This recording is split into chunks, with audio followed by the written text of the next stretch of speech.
কথার কথা আমি এস্টিমেট করলাম এই সময়টুকুতে আল্লাহ রাব্বুল আলামিন কাছে নেমে আসে প্রথম আসমানে, অর্থাৎ তার রহমত নিকটবর্তী হয় এবং তিনি আহ্বান করতে থাকেন তিনটা জিনিস। এক, কে আছো আমার কাছে কিছু চাইবে, যা চাইবে আমি তাই দিব। দুই, কে আছো আমার কাছে ক্ষমা চাইবে, আমি তোমাকে মাফ করে দেব। তিন, কে আছো আমাকে ডাকবে, আমি তোমার ডাকে সাড়া দেব। মানে এই সময় আপনি যা চাইবেন ইনশাআল্লাহ, আপনার আকীদায় যদি শিরক না থাকে, আমলে যদি বিদআত না থাকে এবং আপনার রিজিক যদি হালাল হয়, ইনশাআল্লাহ তাআলা আপনার দোয়া কবুল করা হবে। আল্লাহ পাক প্রত্যেক রাতেই নেমে আসেন। তাহলে লাইলাতুল কদরকে এত স্পেসিফিকলি ইম্পর্টেন্স দেওয়ার কারণ কি? একটাই কারণ, মনে রাখবেন, লাইলাতুল কদরকে মর্যাদা মণ্ডিত করার এবং রমাদান মাসকে শ্রেষ্ঠ মাস মর্যাদা মণ্ডিত করার একটা কারণ, only one reason behind it, সেটা হচ্ছে এই মাসে এবং এই রাতে আল কোরআন নাজিল হয়েছে। কথা কি বুঝতে পারছেন? কোরআন নাজিলের কারণেই এই মাসটা মহামান্বিত, কোরআন নাজিলের কারণেই এই রাতটা সম্মানিত। ইন্না আনজালনাহু ফি লাইলাতুল কদর। নবী করিম সাল্লাল্লাহু আলাইহি ওয়াসাল্লাম যখন এই জাহেলি যুগে বাস করছেন, এই লাইলাতুল কদরে রমাদান মাসে আল্লাহ পাক কোরআন নাজিল করলেন। কি জন্য নাজিল করলেন? কারণ এই সমাজটাকে পরিবর্তন করার জন্য, সমাজের জাহিলিয়াতগুলোকে দূর করার জন্য নবী করিম সাল্লাল্লাহু আলাইহি ওয়াসাল্লাম প্রচন্ড ফিকির করতেন। কি করা যায়, কি করলে মানুষগুলো শিরক ছেড়ে দিবে, কি করলে সুদ বন্ধ হবে, কি করলে মাদক থেকে মানুষ দূরে থাকবে, কি করলে নারীর সম্মান বৃদ্ধি পাবে। তিনি ভাবতেন কিভাবে গোত্রীয় হানাহানি বন্ধ করা যায়, তিনি এগুলো ভাবতে থাকতেন। হেরা গুহায় বসে তিনি এগুলো ভাবতেন কি করা যায়। যুবক বয়সে তিনি হিলফুল ফুজর তৈরি করেছেন এগুলো সমস্যা দূর করার জন্য, কিন্তু পরিপূর্ণরূপে সফল হয়েছেন বলতে পারি না আমরা, কারণ তখন ওহী আসেনি। এই ভাবতে ভাবতে ভাবতে ভাবতে একদিন এক রাতে তার কাছে আল্লাহর পক্ষ থেকে কোরআন নাজিল হলো। সূরা আলাকের প্রথম 5টা আয়াত, বিসমিল্লাহির রহমানির রহিম, ইকরা বিসমি রাব্বিকাল্লাযী খালাক। পড়ুন আপনার রবের নামে যিনি আপনাকে সৃষ্টি করেছেন। খালাকাল ইনসানা মিন আলাক, যিনি মানুষকে সৃষ্টি করেছেন জমাট বাঁধা রক্তপিণ্ড থেকে। আমরা সবাই জমাট বাঁধা রক্তপিণ্ড ছিলাম মায়ের পেটে। আজকে আমরা আল্লাহ দ্রোহী হয়েছি, কিন্তু আমরা পেটের মধ্যে এতটুকু জমাট বাঁধা রক্তপিণ্ড ছিলাম। সূরা ইয়াসিনের মধ্যে আল্লাহ পাক এই কথাটা বলেছেন, তোমাদেরকে তো নুতফা থেকে সৃষ্টি করেছি, ফাইদা হুয়া খাসিমুম মুবিন, যখন সে বড় হয়েছে সুস্পষ্টভাবে আল্লাহর বিরুদ্ধাচরণ করছে। আমরা যদি না থাকি এই পৃথিবীতে, আল্লাহর দ্বীনের কোনো ক্ষতি হবে? এই পৃথিবীর আবর্তন থেমে যাবে? আমাদের বউ বাচ্চা কাচ্চা, বাবা মা, স্ত্রী সন্তান, এরা কি না খেয়ে মারা যাবে? মনে করেন আমরা এখন সবাই মরে গেছি, কথার কথা বলছি, নাউজুবিল্লাহ, আমাদের পরিবারগুলো কি থেমে যাবে? আত্মীয় স্বজন থেমে যাবে? আমাদের সমাজ থেমে থাকবে?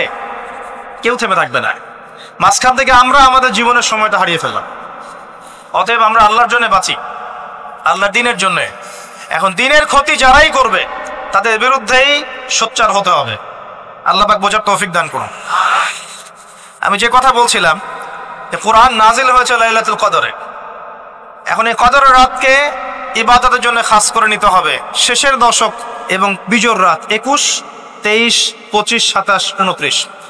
বলছিলাম রমাদান মাস এবং লাইলাতুল কদরকে সম্মানিত করা হয়েছে একটা কারণেই, কারণ এই মাসে এই রাতে আল কোরআন নাজিল করা হয়েছে। এটাই কারণ। কোরআন কখন নাজিল হলো? যখন সমাজে সুদ আছে, মদ আছে, জেনা আছে, ব্যভিচার আছে, শিরক আছে, এরকম সমাজে। প্রথম কি নাজিল হলো? পড়ো। প্রথমে নাজিল হয়নি শিরক করো না, প্রথমে নাজিল হয়নি যে সুদ খেও না, প্রথম আয়াত এটা ছিল না জেনা করো না, প্রথম আয়াত এটাও ছিল না মূর্তি পূজা করো না। হ্যাঁ, প্রথম আয়াত কি? ইকরা, পড়ুন। আল্লাহ পাক বুঝাতে চাচ্ছেন সমাজের জাহিলিয়াতকে দূর করতে হলে লেখাপড়ার কোনো বিকল্প নাই, এবং সেই পড়াশোনাটা হতে হবে আল্লাহর ওহীর আলোকে। যে ওহীটা আল্লাহ পাক নাজিল করেছেন এর বেসিসে আপনাকে পড়াশোনা করতে হবে। এই জ্ঞানটা দিয়ে আপনি সমাজ সংস্কার করতে পারবেন ইনশাআল্লাহ তাআলা। এর সাথে উপকারী জ্ঞানগুলো কি নিব না? অবশ্যই নিব। ওহীর জ্ঞানের সাথে, কোরআন সুন্নাহর জ্ঞানের সাথে আমি ইতিহাসের জ্ঞান নিব, আমি পলিটিক্যাল সায়েন্সের জ্ঞান নিব, আমি দর্শনের জ্ঞান নিব, জিওপলিটিক্সের জ্ঞান নিব, প্রয়োজনে আমি সায়েন্সের জ্ঞান নিব, আমি কমার্সের জ্ঞান নিব, আর্টসের জ্ঞান নিব, মেডিকেল সায়েন্স পড়বো, ইঞ্জিনিয়ারিং পড়বো, সবই পড়বো, কিন্তু বেসিকটা কি হবে? কোরআন, সুন্নাহ, ইসলাম।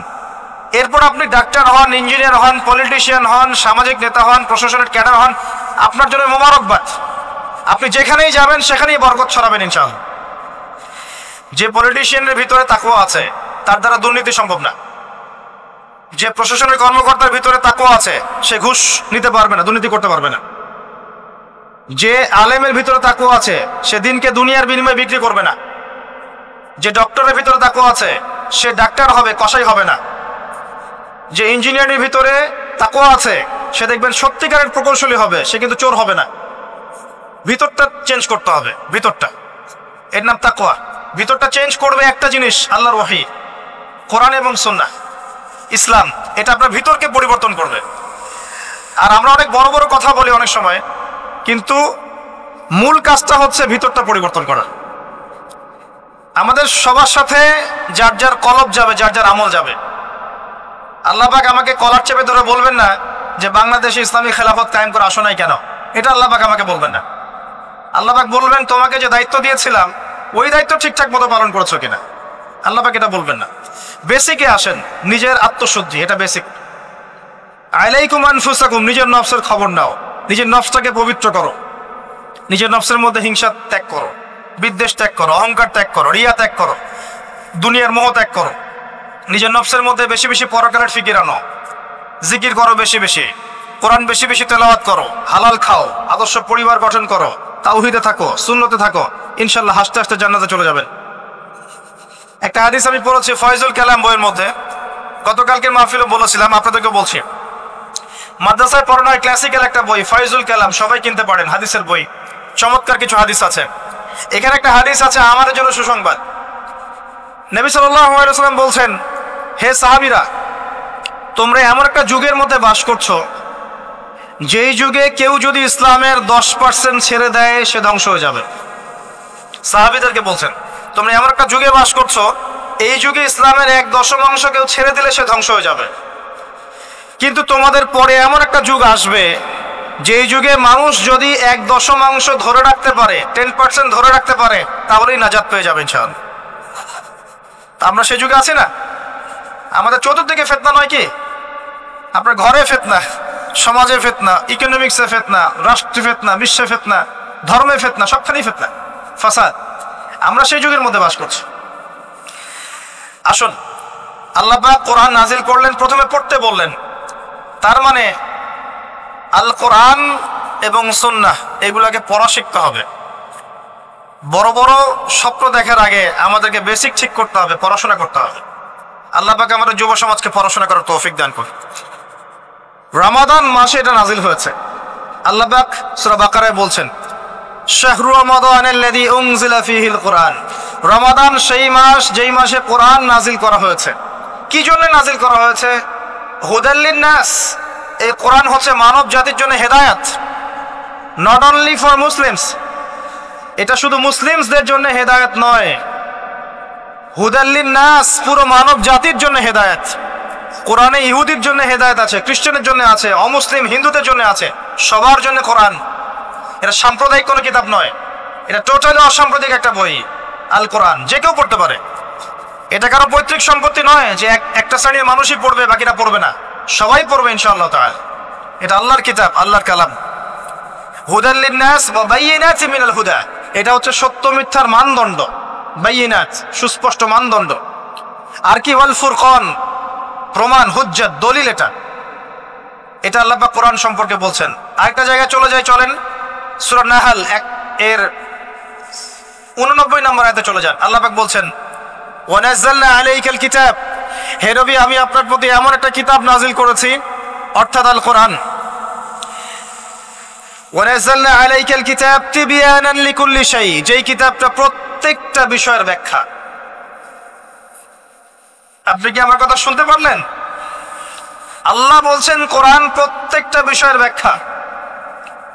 আপনার ব্যক্তি জীবন এখানে আছে, আপনার ব্যবসায়িক জীবন এখানে আছে, অর্থনৈতিক জীবন এখানে আছে, পারিবারিক জীবন এখানে আছে, সামাজিক লাইফ এখানে আছে, সবকিছু আছে। তিবিয়ানান লিকুল্লি শাই, প্রত্যেকটা বিষয়ের ব্যাখ্যা এখানে আছে। তিবিয়ানান লিকুল্লি শাই ওয়া হুদা ওয়া রাহমাতান ওয়া বুশরা লিল মুসলিমিন। এই কোরআন হচ্ছে হেদায়েত এবং রহমত, দয়া। ওয়া বুশরা লিল মুসলিমিন, মুসলিমদের জন্য সুসংবাদ এই কোরআন। শুরুতে আছে আলিফ লাম মিম যালিকাল কিতাব লা রাইবা ফি। এটা এমন একটা কিতাব যেই কিতাবের মধ্যে কোনো সন্দেহ নাই। কোন লেখক বলতে পারে আমার বইয়ের মধ্যে কোনো সন্দেহ নাই? সন্দেহের কোনো অবকাশই নাই। লা রাইবা ফি হুদাল লিল মুত্তাকিন, মুত্তাকিদের জন্য এটা হেদায়েত। মুত্তাকি কারা? আল্লাযীনা ইউমিনুনা বিল গায়ব, যারা অদৃশ্যে বিশ্বাস করে। ঈমানের 6 পিলার সবই অদৃশ্য নয় কি? আল্লাহ অদৃশ্য, ফেরেশতা অদৃশ্য, আসমানে আগের কিতাবগুলো দেখি নাই, অদৃশ্য। নবী রাসূলগণ দেখি নাই, অদৃশ্য। পরকাল ওয়াল ইয়াউমিল আখির, ওয়াল ইয়াউমিল আখির দেখি নাই, অদৃশ্য। ওয়াল কদরি খায়রিহি ওয়া শাররিহি, তাকদীর অদৃশ্য। আল্লাযীনা ইউমিনুনা বিল গায়বি, মুত্তাকি তারা যারা গায়েবে বিশ্বাস করে, অদৃশ্যে বিশ্বাস করে। আর এখনকার শিক্ষা দর্শন আমাদেরকে শেখায়, পশ্চিমাদের, চোখে যা দেখবো না বিশ্বাস করবো না। হ্যাঁ, তাদের দর্শন এরকম, যুক্তি দিয়ে প্রমাণ করতে পারবেন না, বিশ্বাস করবো না। বৈজ্ঞানিক ব্যাখ্যা দিতে পারবেন না, বিশ্বাস করবো না। সায়েন্টিফিক্যালি প্রুভড হতে হবে, তারপর বিশ্বাস করব। অনেক সময় দেখা যায় মুসলিমরাও এর গলদ ধাঁধায় পড়ে যায় এবং বলে নামাজের উপকারিতার সায়েন্টিফিক ব্যাখ্যা বলেন, তারপর নামাজ পড়ব। নামাজের সায়েন্টিফিক ব্যাখ্যা লাগবে, তারপর নামাজ পড়বেন? আল্লাহ পাক বলেছেন ইয ক্বালা লাহু রাব্বুহু আসলিম ক্বালা আসলামতু লিরাব্বিল আলামিন।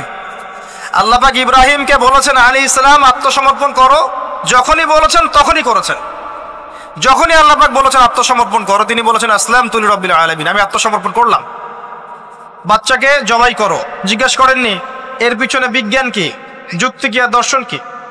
স্ত্রীকে রেখে আসো ওই জনমানব শূন্য জায়গায়, জিজ্ঞেস করেন নাই কারণ কি, রিজন কি, যুক্তি কি, বিজ্ঞান কি, দর্শন কি? আল্লাহ বলেছেন সামিআনা ওয়া আতানা, এর নাম ইসলাম। আল্লাহর আদেশ যেখানে এসে যাবে এখানে যুক্তি বিজ্ঞান দর্শনের প্রয়োজন নাই। এই কনসেপ্টে আপনাকে মৌলবাদী হতেই হচ্ছে, কিছু করার নাই। কারণ মৌলিক বিষয় আপনাকে মেনে চলতে হবে। হ্যাঁ, প্রত্যেকটা বিষয়কে আপনি ব্যাখ্যা করতে পারবেন যদি সেই জ্ঞান আপনার কাছে থাকে, কিন্তু যুক্তি বিজ্ঞান দর্শনের সীমাবদ্ধতা আছে, সবকিছুর ব্যাখ্যা করতে পারে না। ভালো করে শিক্ষা দর্শন হজম করে তারপর পড়াশোনা করেন।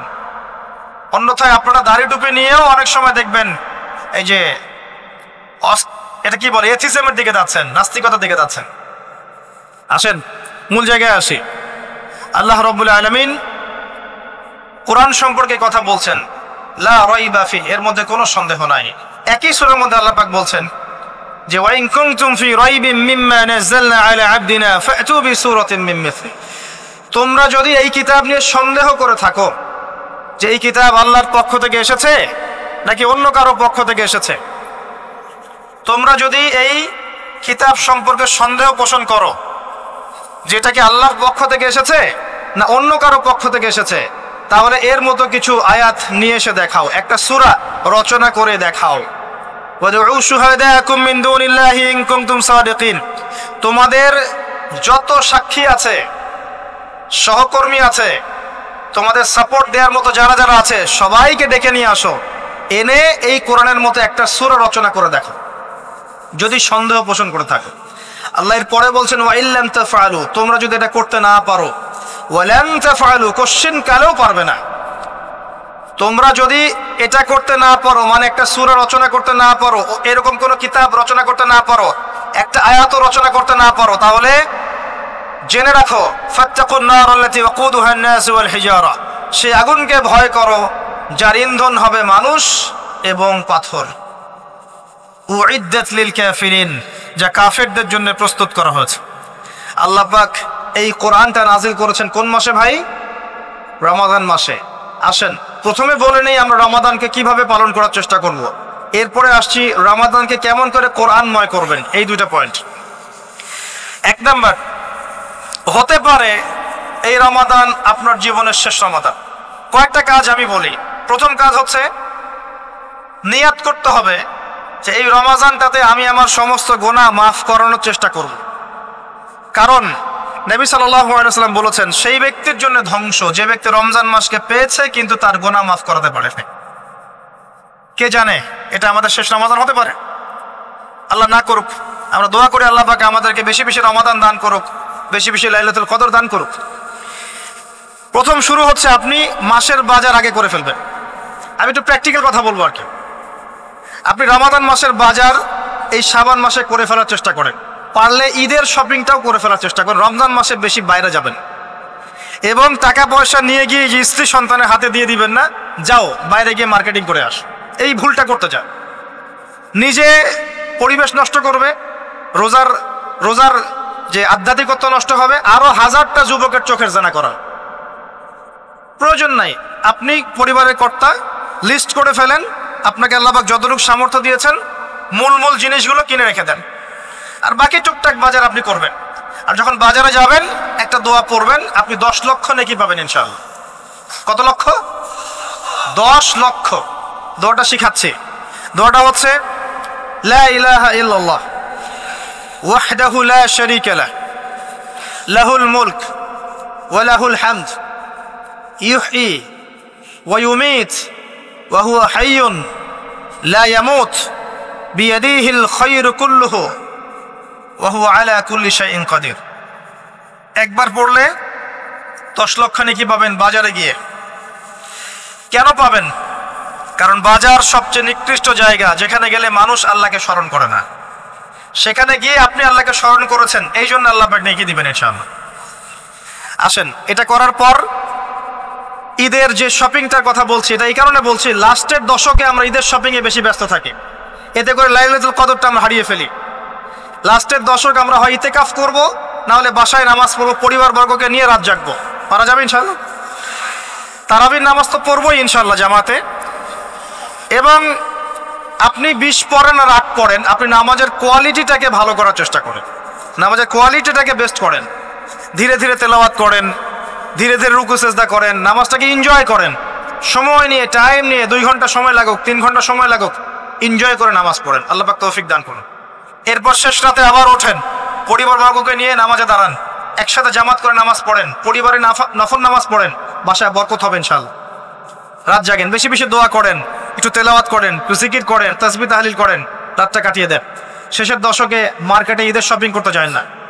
ঈদের খুশি আছে, ঈদের আনন্দ আছে, ঈদে ভালো পোশাক পরবো, সব ঠিক আছে। এই খুশি কাদের জন্যে? কদ আফলাহা মান তাযাক্কা ওয়া যাকারা ইসমা রাব্বিহি ফাসাল্লা। কার জন্য ঈদের খুশি? যে ব্যক্তি রমজান মাসে আত্মশুদ্ধি অর্জন করতে পেরেছে, রোজা রেখেছে, যাকাত দিয়েছে, নামাজ পড়েছে, লাইলাতুল কদরের রাত জেগেছে, তারাবি পড়েছে, ইত্যাদি ইত্যাদি। এই ব্যক্তি আত্মশুদ্ধি অর্জন করেছে, এই ব্যক্তির জন্য ঈদের খুশি। যে রমজান মাসে সিনেমা দেখেছে, সিনেমার শুটিং করেছে, পর্নোগ্রাফি দেখেছে, সুদ খেয়েছে, শিরক করেছে, বেদাত করেছে, হারাম খেয়েছে, এর জন্য ঈদের খুশি। মানুষকে ঠকিয়েছে, ব্যবসায় মাল কম দিয়েছে, পণ্য মজুত করেছে, ইচ্ছা করে দ্রব্যের দাম বাড়িয়েছে, সরকারকে বিব্রত করেছে, জনগণকে দুর্ভিক্ষের দিকে ঠেলে দিয়েছে, এদের জন্য ঈদের খুশি? কখনো না। ঈদের খুশি তাদের জন্য যারা আত্মশুদ্ধি অর্জন করতে পেরেছে। আল্লাহ পাক বোঝার তৌফিক দান করুন, আমিন। এটা প্রথম টিপস দিলাম আপনাকে। এবার আসেন, আপনি রমাদানে প্ল্যান করবেন যে আপনার জীবনে বড় বড় পাপগুলো কি কি হয়েছে। এই পাপগুলো যদি মানুষের সাথে জড়িত হয়ে থাকে, আপনি মানুষের সাথে গিয়ে গিয়ে ক্ষমা নিয়ে নেবেন। কারো টাকা নিয়েছেন, দেন নাই, দিয়ে দিবেন। কারো সম্পত্তি পায়, দেন নাই, দিয়ে দিবেন। কারো হকটা নষ্ট করেছেন, গালি দিয়েছেন, গীবত করেছেন বা তহমত দিয়েছেন, অপমান করে, ইত্যাদি, ক্ষমা চেয়ে নেবেন। রমাদান মাসে মানুষের হকটা দিয়ে দেন। আল্লাহর কাছে জড়িত যে পাপগুলো আছে, এটার জন্য ইস্তেগফার যথেষ্ট। খালি যদি বলেন আস্তাগফিরুল্লাহাল্লাযী লা ইলাহা ইল্লা হুয়াল হাইয়ুল কাইয়্যুম ওয়া আতুবু ইলাইহি, 1 সেকেন্ডের মধ্যে আল্লাহ পাক আপনার সমস্ত পাপকে নেকি দিয়ে পরিবর্তন করে দিবেন ইনশাআল্লাহ। এবার প্র্যাকটিক্যালি যাবেন, সেহরি করবেন। সাহরির মধ্যে বারাকা আছে, সাহরি না উচিত না, সাহরির মধ্যে বারাকা আছে। একটা খেজুর হোক, 1 গ্লাস পানি হোক, আপনি সাহরি করবেন, এর মধ্যে বারাকা আছে। এবং সাহরির সময় এমনভাবে খাবেন না যে এটা আপনার জীবনের শেষ খাওয়া। কথা বুঝতে পারছেন? এত বেশি আইটেম করতে যায় না, এত বেশি ভোগবিলাসী হয়ে গেলে রোজার আধ্যাত্মিকত্ব থাকবে না। সেহরিতে অল্প খান, যদি খেতে হয় পেটের 3 ভাগের 1 ভাগ খান, এক ভাগ ফাঁকা রাখেন, এক ভাগ আপনি পানি দিয়ে পূর্ণ করেন। এখনকার কিছু তথাকথিত আশেকের রসুলের মতো হতে যায় না, যাদের ভুঁড়ির জ্বালায় চেয়ারে বসতে পারে না, এই কাজ করতে যায় না। এটা মুসলিমদের শোভা পায় না। আমরা পরিশ্রমী জাতি, কর্মঠ জাতি, আমাদের এসব শোভা পায় না। এটাও শেষ জামান হাদিসে আছে। কি নাই আসলে, শেষ জামানে এক শ্রেণী মানুষ বের হবে যারা হবে সাকিল, একদম উড়িওয়ালা, হ্যাঁ, ঠেস দিয়ে বসে থাকবে আরাম করে, এবং বলবে যে কোরআনে যা আছে আমি তাই মানি, হাদিসটা আমি মানি না, ইত্যাদি। আসেন, সাহরির পরে রোজা রেখেছেন, 5 ওয়াক্ত নামাজ জামাতে পড়ার চেষ্টা করেন। খুব সিম্পল জিনিস, খুব বেশি কিছু দরকার নেই আমাদের। 5 ওয়াক্ত নামাজ আপনি জামাতে পড়ার চেষ্টা করেন। বাসার থেকে ওযু করে বের হবেন, প্রত্যেক পদক্ষেপ হাঁটবেন, আপনার একটা স্টেপে একটা করে গুনাহ মাফ হবে, একটা নেকি লেখা হবে, মর্যাদা বাড়িয়ে দেওয়া হবে। একে 10 দিয়ে গুণ করা হবে, রমজান মাসে আরো 70 দিয়ে গুণ করা হবে ইনশাআল্লাহ। ফজরের নামাজটা জামাতে পড়লেন, নামাজটা জামাতে পড়ার পর আপনি বসে থাকবেন, কিছু সময় জিকির, আজকার, তাসবিহ, তাহলিল করবেন। পারলে 1 পারা করে কোরআন তেলাওয়াত করবেন। রমাদান মাসে প্রত্যেক দিন 1 পারা করে কোরআন তেলাওয়াত করার চেষ্টা করবেন। 30 দিন 30 পারা, রমাদানে অ্যাটলিস্ট একটা খতম পারা যাবে, অ্যাটলিস্ট একটা খতম চেষ্টা করা যায় না ইনশাআল্লাহ। ফজরের নামাজ হয়ে গেছে, আপনি কোরআন তেলাওয়াত করেন। 1 পারা পড়তে সময় লাগবে আধা ঘন্টা, 40 মিনিট, কারো 1 ঘন্টা। এরপর সূর্য উঠে যাবে, উঠে গেলে পরে আপনি 2 রাকাত ইশরাকের নামাজ পড়বেন, নামাজটা পড়ে বাসায় যাবেন। আল্লাহর নবী বলছেন সাল্লাল্লাহু আলাইহি ওয়াসাল্লাম, আপনার আমল নামায় একটা কবুল হজ, একটা কবুল উমরার নেকি লেখা হবে ইনশাআল্লাহ। এবার রেস্ট করেন, বাসায় গিয়ে রেস্ট করেন। যখন ঘুমাবেন তখন ঘুমের সুন্নাহগুলো আদায় করেন, সূরা ফালাক, নাস, ইখলাস পড়েন, ফু দেন, দিয়ে গা মাসাহ করেন, আয়াতুল কুরসি পড়ে ঘুমান, ঘুমের দোয়া পড়ে ঘুমান, ঘুমটাও নেকি হবে ইনশাআল্লাহ। এরপর হয়তো আপনি কাজে যাবেন, চাকরিতে যাবেন, বা ব্যবসায় যাবেন, বা আপনি শিক্ষাক্ষেত্রে যাবেন, ইত্যাদি ইত্যাদি। যে ক্ষেত্রেই যান না কেন আপনি মনে রাখবেন আপনি রোজাদার। যে ক্ষেত্রেই যান আপনি মনে রাখবেন আপনি রোজাদার। আমি কারোর সাথে এখন ঝগড়া করতে পারবো না, কারোর সাথে এখন মারামারি করতে পারবো না, আমি কারো গীবত করতে পারবো না, আমি মিথ্যা বলতে পারবো না, আমি মাপে কম দিতে পারবো না, আমি জনগণকে ঠকাতে পারবো না, আমি রোজাদার। এটা মনে রাখবেন। এটা মনে রাখলে পরে দেখবেন ইনশাআল্লাহ তাআলা আপনি আল্লাহকে পাচ্ছেন, আল্লাহর মারিফত পাচ্ছেন। খাচ্ছি না, আল্লাহর ভয় না। পানি পান করছি না, স্ত্রী সহবাস করছি না, কার ভয়ে? আল্লাহর ভয় না। এত কঠিন কাজ করার পরেও রোজার নেকি পাওয়া যাবে না যদি রোজা রাখা অবস্থায় আমি মিথ্যা বলি, মাপে কম দেই, গীবত করি, সুদ খাই, জেনা করি, ইত্যাদি ইত্যাদি। নবী সাল্লাল্লাহু আলাইহি ওয়াসাল্লাম বলেছেন, সেই ব্যক্তির পানাহার ছেড়ে দেয় আল্লাহর কিচ্ছু যায় আসে না যে ব্যক্তি রোজা রেখে অশ্লীল কাজ করেছে। মা বোনদেরকেও বলবো, রোজা রেখে যদি বেপরদায় চলেন রোজার কোনো দাম নাই। রোজা রেখেও যদি এমন কাপড় পরে চলেন যেই কাপড় পরা না পরা একই কথা, ঢাকা শহরের ফ্যামিনিস্ট মেয়েদের মতো জিন্স আর গেঞ্জি পরে ঘোরেন, রোজা রাখা না রাখা আপনার একই কথা। এটা রোজা হয়নি, উপবাস হয়েছে, উপবাস। ইকোনমিক সেকশন আমরা যারা আছি, আমরা যদি রোজা রেখেও সুদ খাই, আমার রোজা রাখা না রাখা আল্লাহর কিচ্ছু যায় আসে না। আমরা ধর্মীয় ক্ষেত্রে যারা আছি, জানা অনুযায়ী আমল যদি না করি, দিনকে দুনিয়ার স্বার্থে ব্যবহার করি, আমাদের রোজা রাখা না রাখায় কিছু যায় আসে না। আমরা যদি মিথ্যা বলি, অন্যের গীবত করি, অশ্লীল কাজ করি, গার্লফ্রেন্ডের সাথে সময় কাটাই, ওর সাথে কফি খেতে যাই, ডেটিং করতে যাই, এই যে ফেসবুকের মাধ্যমে চ্যাটিংয়ে প্রেম করি, ইউটিউবে অশ্লীল ভিডিও দেখি, পর্নোগ্রাফি দেখি, ইত্যাদি ইত্যাদি, এইসব রোজা রাখা না রাখা আল্লাহর কিচ্ছু যায় আসে। আমি হাত জোর করে বিনতি করছি ভাই, খাওয়া পান করা, স্ত্রী সহবাস ছেড়ে দেওয়ার নাম রোজা নয়, এটার নাম রোজা নয়, এটা একটা অংশ রোজার মাত্র। রোজা রেখে আল্লাহর যাবতীয় হারাম ত্যাগ করলে পরে রোজা হবে ইনশাআল্লাহ। এই কাজগুলো করার চেষ্টা করে আল্লাহ পাক তৌফিক দান করুন। রোজা রাখা অবস্থায় আপনি বেশি বেশি জিকির করবেন। কি করবেন? সুবহানাল্লাহ পড়বেন, আলহামদুলিল্লাহ পড়বেন, আল্লাহু আকবার পড়বেন, লা ইলাহা ইল্লাল্লাহ পড়বেন, লা হাওলা ওয়ালা কুওয়াতা ইল্লা বিল্লাহ পড়বেন হাসবি আল্লাহ ওয়া নি'মাল ওয়াকিল, সুবহানাল্লাহি ওয়া বিহামদিহি, সুবহানাল্লাহিল আযীম, সুবহানাল্লাহিল আযীম ওয়া বিহামদিহি। পড়বেন আস্তাগফিরুল্লাহ ওয়া আতুবু ইলাইহি, আস্তাগফিরুল্লাহ ওয়া আতুবু ইলাইহি। পড়বেন লা ইলাহা ইল্লাল্লাহ ওয়াহদাহু লা শারীকা লাহ, লাহুল মুলকু ওয়া লাহুল হামদু ওয়া হুয়া আলা কুল্লি শাইইন কাদির। পারা যাবে না ইনশাআল্লাহ? বেশি বেশি পড়বেন। আরেকটা কাজ করবেন, প্রতিটা কাজ নবী সাল্লাল্লাহু আলাইহি ওয়াসাল্লামের সুন্নাহ মাফিক করার চেষ্টা করবেন। সুন্নাহ মাফিক, খাচ্ছেন তার সুন্নাহ মাফিক, টয়লেট করছেন তার সুন্নাহ মাফিক, ঘুমাচ্ছেন তার সুন্নাহ মাফিক। সুন্নাহর বইগুলো আছে না বাজারে, কিনে নেবেন, কিনে নিয়ে দেখবেন প্রতিটা কাজ কিভাবে করলে সুন্নাহ হবে। এই কাজগুলো করতে গিয়ে আপনাকে গভর্নমেন্ট বাধা দিবে, বিশ্বের পরাশক্তিরা বাধা দিবে, আপনাকে কি কেউ পিটাবে এগুলো করলে, জেল খাটাবে? এগুলো আমাদের ব্যক্তি স্বার্থের ব্যাপার, ইচ্ছা করলেই করা যায়। এই ইচ্ছাটা আল্লাহ পাক আমাদের অন্তরে জাগ্রত করুন, আমিন। একটা কাজে কথা বলবো, নর্মালি আমরা ফরজগুলোতে বেশি ফোকাস করি, ফরজ ওয়াজিবে। রমজান মাসে সুন্নত মুস্তাহাবে ফোকাস করতে হয়। রমাদানে একটা নফল আপনাকে ফরজের নেকি দিয়ে দিবে ইনশাআল্লাহ, রমাদান একটা সুন্নাহ আপনাকে ফরজের নেকি দিবে ইনশাআল্লাহ। তো রমজান মাসে শুধু ফরজ নয়, একটু সুন্নাহ সালাতগুলো, নফল সালাতগুলো একটু বেশি বেশি পড়ার চেষ্টা করি, আল্লাহ পাক তৌফিক দান করুন। স্পেশালি একটা কাজ করার চেষ্টা করতে পারি, ওযু যখন ভেঙে যায়, টয়লেট করলেন ওযু ভেঙে গেল, সাথে সাথে হালকা করে ওযু করে ফেলার চেষ্টা করে, সবসময় পবিত্র থাকার চেষ্টা করে। বেলাল আল হাবাশী নাম শুনেছেন? রাদিয়াল্লাহু আনহু। নবী সাল্লাল্লাহু আলাইহি ওয়াসাল্লাম বলছেন, আমি যখনই জান্নাতে গিয়েছি বেলাল তোমার পায়ের শব্দ শুনেছি। সুবহানাল্লাহ। যেই বেলালকে উত্তপ্ত মরুভূমিতে শুয়ে নির্যাতন করা হচ্ছে, সেই বেলাল বলছেন আহাদুন আহাদ। সেই বেলাল রাদিয়াল্লাহু আনহুর নামে শানে সূরা নাজিল হচ্ছে, কুল হুয়াল্লাহু আহাদ। ওই বেলাল রাদিয়াল্লাহু আনহুকে নবী সাল্লাল্লাহু আলাইহি ওয়াসাল্লাম বলছেন, যখনই জান্নাতে যাই তোমার পায়ের আওয়াজ শুনি, তুমি কি এমন আমল করো যার কারণে এই মর্যাদা তোমার?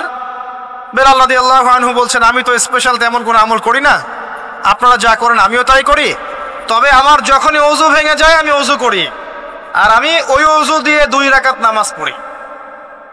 এটাকে তাহিয়াতুল ওযুর নামাজ বলে। রমজান মাসে করার চেষ্টা করি, আল্লাহ পাক তৌফিক দান করুন। আমরা অনেকে মসজিদে যাই, ধাপ করে বসে পড়ি, করি না এই কাজটা? মসজিদে গিয়েছি, ধাপ করে গিয়ে বসে পড়ি। মসজিদে গিয়ে 2 রাকাত নামাজ পড়ে বসা সুন্নত। মিনিমাম 2 রাকাত নামাজ পড়ে বসলে আপনি তাহিয়াতুল মসজিদের নেকি অর্জন করলেন, মসজিদের হকটা আদায় করলেন। ওই জায়গা আপনার জন্য সেজদার সাক্ষী থাকলো, কিয়ামতের মাঠে আপনার পক্ষে সাক্ষী দেবেন ইনশাআল্লাহ। এই সুন্নাহগুলো আমরা চর্চা করার চেষ্টা করি রমজান মাসে। রমজান মাসে দাড়িটা ছেড়ে দেন, দাড়িটা ছেড়ে দেন। এটা একমাত্র ভিজিবল সুন্নাত, দৃশ্যমান সুন্নাত, যেটা আপনার সাথে কবরে যাবে। যখন কাফন দেয়া হবে তখন দেখা যাবে না আমার সাথে আর কোন কোন সুন্নাহ আছে, এই একটা সুন্নতই দেখা যাবে আমার সাথে কবরে যাচ্ছে। কথা কি বুঝতে পারছেন? আর এটাকে আমরা এখন যত পারি মেয়ে হওয়ার চেষ্টা করছি। নবীজি বলেছিলেন শেষ জামানায় ছেলেরা মেয়েদের পোশাক পরবে আর মেয়েরা ছেলেদের পোশাক পরবে। দেখুন মেয়েরা এখন ফর্মাল পোশাক পরছে, জিন্স আর গেঞ্জি পরে ঘুরছে, আর ছেলেরা ক্লিন শেভড। ছেলেরা মেয়েদের মতো গাল বানাচ্ছে। আর কোন সাইনের জন্য অপেক্ষা করছেন? নবীজি বলেছিলেন উঁচু উঁচু বিল্ডিং নির্মাণের প্রতিযোগিতা করা হবে। একবার এয়ারে ঢাকার কাছাকাছি আসবেন, এয়ারে তো সফর করেছেন আপনারা অনেকেই, যখন এয়ার ফ্লাই করে, টেক অফ করে বা ল্যান্ড করে, তখন ঢাকার কাছাকাছি, তখন উপর থেকে আপনি ঢাকাকে দেখবেন। যে কেন বলেছি this is the city of Akhiruzzaman, কেন বলেছে? নবীজি বলেছেন কিয়ামতের 2টা মেজর সাইন, 2টার মধ্যে একটা হচ্ছে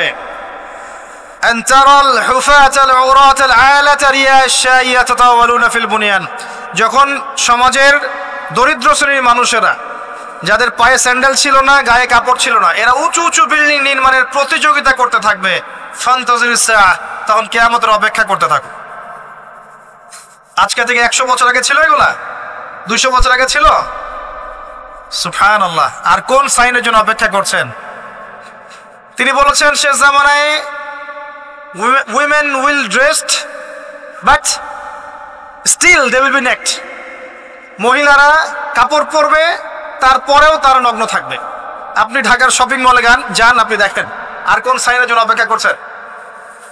শুধু ঢাকা কেন, গ্রামগঞ্জে ছড়িয়ে পড়েছে এগুলো, এখন গ্রামেও ছড়িয়ে পড়েছে। গ্রামে আরো বেশি দেখা গেছে মাশাআল্লাহ। গ্রামে গিয়ে আমরা হতভাগ, সুবহানাল্লাহ। গ্রামের মেয়েগুলা, গ্রামের মেয়ে ঢাকা শহরের মেয়েকে পার করে ফেলেছে। বাদ দেন, ওইদিকে না যাই, ডিফারেন্ট টপিক। আমরা রমাদান মাসের সুন্নাহগুলো আমল করার চেষ্টা করি। তাহিয়াতুল মসজিদ আমল করার চেষ্টা করেন, তাহিয়াতুল ওযু আমল করার চেষ্টা করেন, বেশি বেশি জিকির করেন। এবার আসেন রমাদানে জাকাত হিসাব করবেন। জাকাত, আপনার জাকাত হিসাব করেন, কত টাকা জাকাত এসেছে। জাকাতের নিসাব জানেন তো? হ্যাঁ, 7.5 ভরি স্বর্ণ, রৌপ্য কত? 52.5 তোলা। আপনার এই চাষাবাদের ওসর আসে, ব্যবসায়িক পণ্য থাকলে, সঞ্চিত সম্পদ থাকলে সবকিছু হিসাব করে মুফতি সাহেব আছেন, কওমি মাদ্রাসার আলেমদের কাছে যাবেন, জাকাতের ক্যালকুলেশন করে নেবেন যে আমার এত টাকা জাকাত এসেছে, এভাবে জাকাতটা রমজান মাসে দিয়ে দেওয়ার চেষ্টা করে। জাকাত যদি আমরা না দেই, একটা শাস্তি শুনে রাখেন, আল্লাহ পাক এই সম্পদগুলোকে একত্রিত করে গলাবেন, গলিয়ে কপালে, গালে আর এই যে পিঠে লেপটে দিবেন, বলেন নাউজুবিল্লাহ। এবং এটা একটা সাপের আকৃতি ধারণ করবে, সাপ গলায় পেঁচানো থাকবে, কপালে দংশন করতে থাকবে, বলবে আমি তোমার মাল 7 ভাগ কর, আমি তোমার মাল 7 ভাগ কর। কবর এটা হবে, আমরা চোখে না দেখলে ওটা সত্য। নবীজি দেখে এসেছে মেরাজের রাতে এগুলা। এরপরে জাকাতের একটা সুবিধা আছে, এটা আমরা বুঝাতে পারি না। জাকাত ইসলামিক ইকোনমিক্সের বেইস। জাকাত ধনীর সম্পদে গরিবের হক।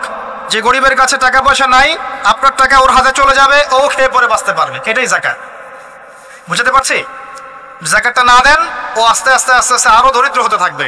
এর উপর আবার সুদ আছে, আবার পেপার মানিও আছে।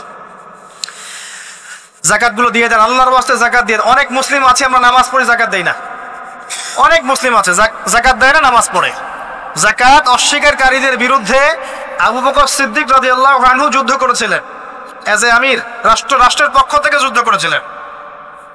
আল্লাহ পাক আমাদেরকে জাকাত আদায় করার তৌফিক দান করুন। ফসল থাকলে ফসল এর ওসর আসবে, ওসর এটা দিয়ে দিবেন। সেচের পানিতে হলে এক হিসাব, আর আপনার বৃষ্টির পানিতে হলে এক হিসাব। রমজান মাসে বেশি বেশি দান সাদাকা করবেন, বেশি বেশি মানুষকে দান সাদাকা করেন। পণ্যের দাম কমিয়ে দেন, মানুষকে সাদাকা করেন। প্রত্যেকটা দিন 10 টাকা, 20 টাকা, 100 টাকা সাদাকা করতে চেষ্টা করেন। এক একটা সাদাকা 70 গুণ বেড়ে যাবে ইনশাআল্লাহ।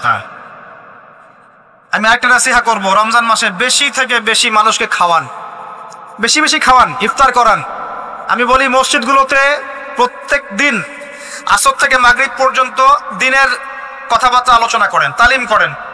আপনাদের কাছে বই আছে, মুনতাকা হাদিস আছে, ফয়জুল কালাম বই আছে, রিয়াদুস সালেহিন বই আছে, মিশকাত আছে, আলেম আছেন, ইমাম সাহেব আছেন। একটা বিশেষ বিষয় নিয়ে আলোচনা শুরু করেন, মাগরিব পর্যন্ত আলোচনা চলবে, সবাই মিলে ইফতার করেন।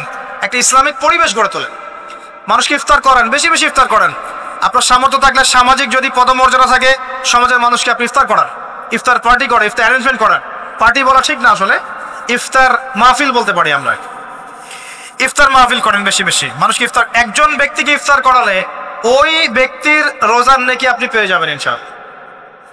প্রজেক্ট করেন, ইফতারের প্রজেক্ট করেন, মানুষের টাকাগুলো নেন, সংগ্রহ করে গরিবদের মাঝে ইফতার বিলিয়ে দেন।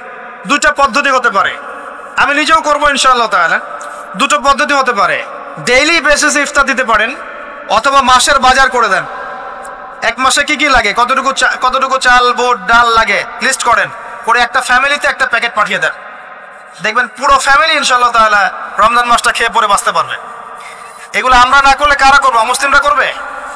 অমুসলিমরা করে করেই তো সবাইকে খ্রিস্টান বানাচ্ছে। কোথায় আছেন আপনি? সমাজ সেবা করে করে তো মানুষের ঈমান আমল হরণ করে ফেলছে, আর আমরা সমাজ সেবা করতে চাচ্ছি না। জি, আমরা গরিব মানুষের পাশে দাঁড়াচ্ছি না, ওরা গিয়ে দাঁড়াচ্ছে।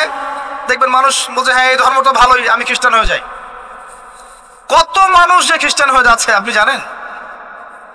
পরে বুঝবেন, যখন আমরা এই যে হাত বাঁধা, পায়ে পা রফলে ইত্যাদি নিয়ে মারামারি করছি, কে কোন মাযহাব, কে কোন তরিকা, কার কোন ত্রুটি আছে, এগুলো নিয়ে আমরা সোশ্যাল মিডিয়ায় ঘাটাঘাটি করছি।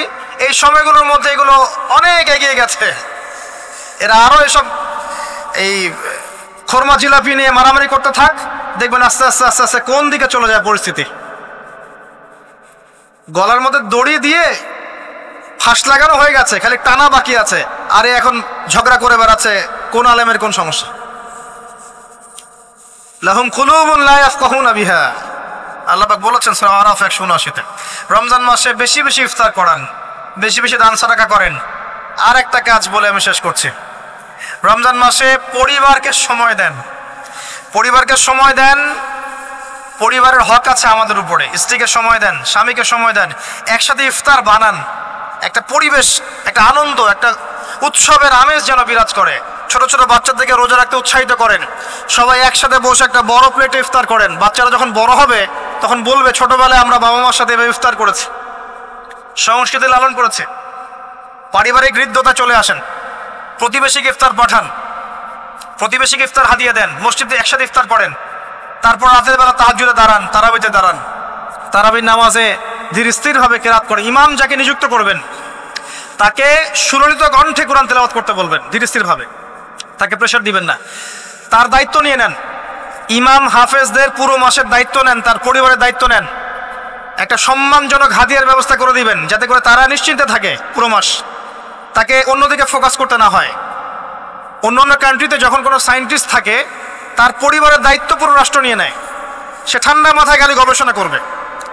একই প্রসেস, আপনি আলেম ওলামা ইমাম হাফেজদের দায়িত্ব নিয়ে নেন, তার পরিবারের দায়িত্ব নিয়ে নেন, বা হুজুর আপনি আপনার কাজ করেন, আমরা আপনার পরিবার দেখছি।